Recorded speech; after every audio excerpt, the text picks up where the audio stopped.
बिस्मिल्लाहिर्रहमानिर्रहीम।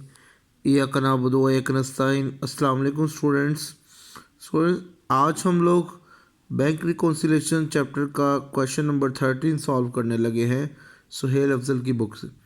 सो let's start to study about this question.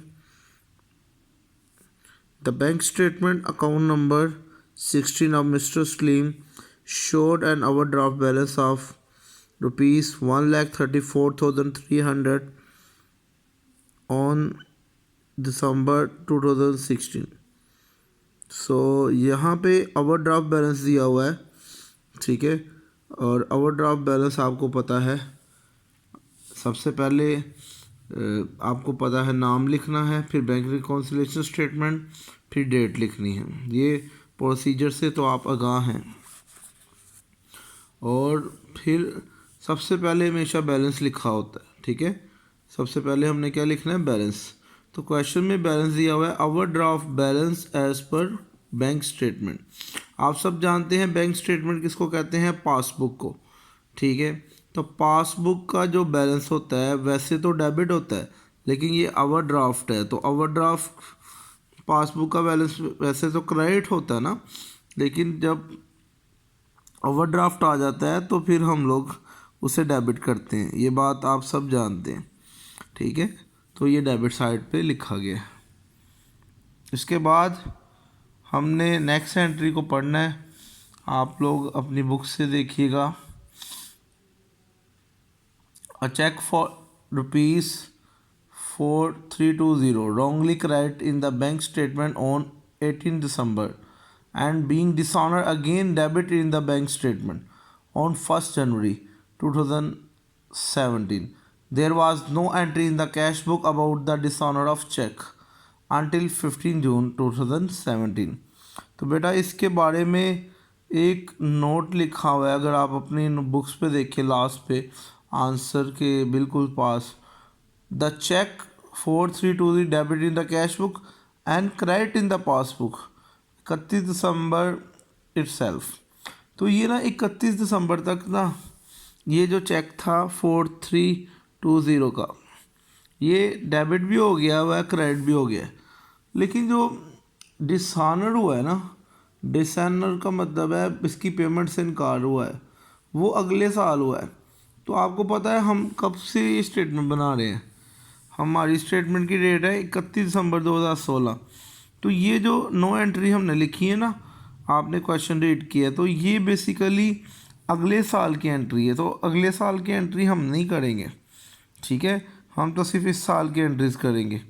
इसके बाद next entry, interest collected and credited by bank. या आप अपनी बुक से पढ़ सकते हैं, interest collected and credited by bank. Interest collect हुआ है, आपके अकाउंट में पैसे आए हैं, तो क्या आएगा, डेबिट। इसके बाद cheque paid into bank for collection but not collected.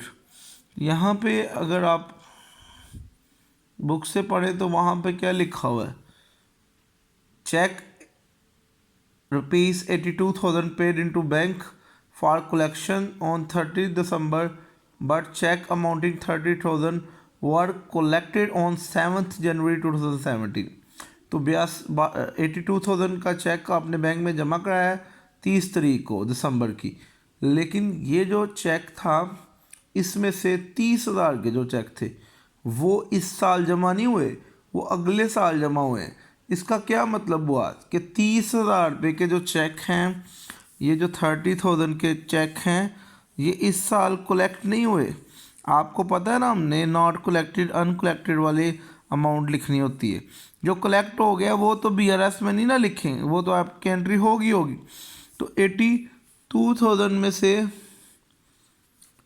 आपने जो चेक जमा कराए हैं 30,000 के चेक अगले साल हुए हैं, यानी इस डेट को नहीं हुए।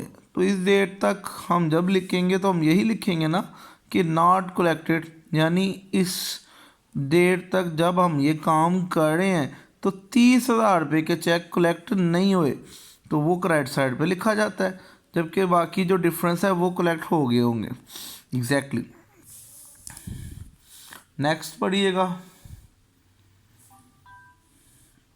Out of cheque 31,200 drawn by him 27 December. A check for rupees 10,000 was in cash on 3rd January 2017. वो कह रहा है कि जी ये चेक है 10,000 का इन कैश टू है 3rd जनवरी 2017।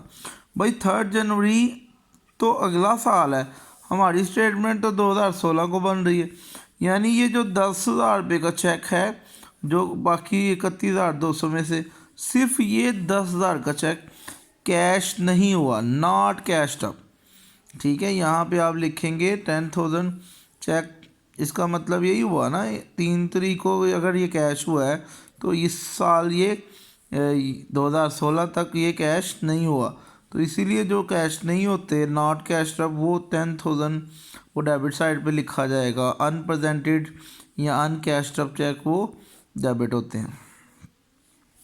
इसके बाद स्टूडेंट्स बैंकर रोंगली क्रेडिट, तो बैंक ने रोंगली क्रेडिट किया तो आप डेबिट कर देंगे। इसी तरह banker wrongly debit in respect of cheque, एक चेक के बदले बैंक ने क्या किया है वो डेबिट किया है तो आप क्रेडिट करेंगे। तो अब आप बड़ी अमाउंट को टोटल करेंगे, ठीक है, उसमें से ये माइनस किया दोनों को तो आपका बैलेंस आ गया। बैलेंस है एज पर कैश बुक 1,26,300।